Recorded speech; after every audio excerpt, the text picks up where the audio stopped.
Picture this. September 2008. Markets in free fall. Lehman Brothers, 150 years old, just filed the largest bankruptcy in US history. Wall Street panicked. Stock tickers turned red. How did we get here? Years before, housing prices skyrocketed. By 2006, mortgage debt hit 73% of GDP. Lenders loosened all rules. If you had a pulse, you got a mortgage.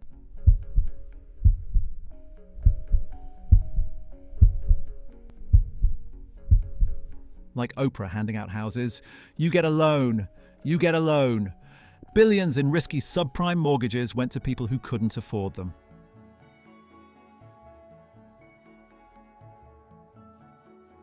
Wall Street bundled these into exotic investments and sold them worldwide. As long as prices rose, this worked, but it was built on sand.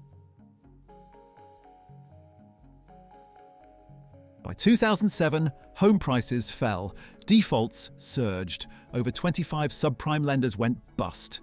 Those high-return, low-risk investments became worthless. Like a house of cards, pull out the bottom card, everything collapses.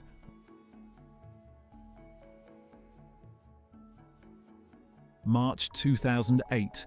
Bear Stearns ran out of cash. JP Morgan bought it for $2 a share. Weeks earlier, it was $172. September 15th. Lehman Brothers failed. $639 billion in assets, $619 billion in debt. The Dow plummeted 504 points overnight. September 16th. AIG needed an $85 billion emergency loan. Then, Washington Mutual collapsed, the largest bank failure ever. Wachovia sold to Wells Fargo.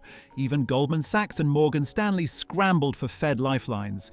Banks were collapsing like dominoes. Financial panic became Main Street pain.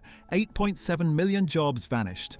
Unemployment surged from 5% to 10%. Over 6 million households lost homes to foreclosure.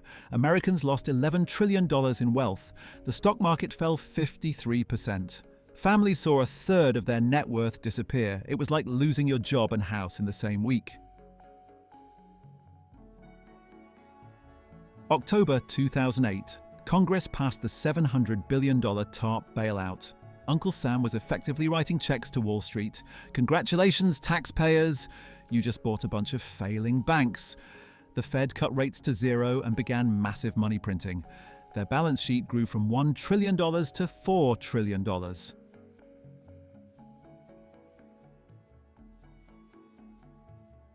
By 2009, the worst panic receded. The $787 billion stimulus helped stabilize markets. In 2010, Obama signed Dodd-Frank, creating new bank oversight and stress tests. When 19 big banks were tested, 10 needed more capital. But recovery was slow. Unemployment didn't normalize until 2016. The lesson? Unchecked debt bubbles can implode. The Great Recession taught us financial panic spreads everywhere.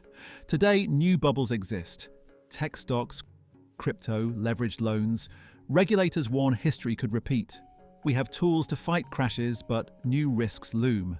Shadow banking, complex derivatives, climate credit risk.